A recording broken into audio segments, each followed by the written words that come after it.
আসসালামু আলাইকুম এভরিওয়ান। আজ বানাবো চকলেট বল। আমি জেসমিন, চলো শুরু করি। তার জন্য এক প্যাকেট ওরিও বিস্কুট নিয়েছি। মিক্সিং জারে বিস্কুটগুলো খুব ভালোভাবে গুঁড়ো করে নিতে হবে।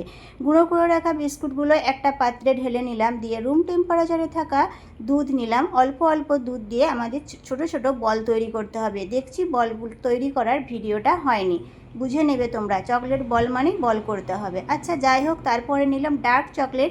ডার্ক চকলেটটা ছোট ছোট করে আমি টুকরো করে নিয়ে একটা বাটিতে রেখে দিলাম।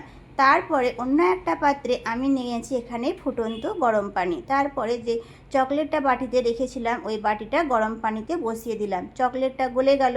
ওরিও বিস্কুটের যে ছোট ছোট বলগুলো করেছিলাম গলানো চকলেটের মধ্যে ডুবিয়ে দিলাম। আস্তে আস্তে তুলিয়ে অ্যালুমিনিয়াম কয়েলের উপর রেখে দিলাম। সমস্ত বলগুলো এইভাবে আমি করে নিলাম। তারপরে এখানে ডেকোরেশনের জন্য আমার কাছে স্প্রিংকেল ছিল, ওটা দিলাম, এটা শুধু দেখতে সৌন্দর্যের জন্য। তারপরে দেখছি ফ্রিজে রেখেছি, ওটাও ভিডিও করা হয়নি। কি করব, একা হাতে করি, মানিয়ে গুছিয়ে নিও। ফ্রিজে আধ ঘন্টা রাখলেই হয়ে যাবে।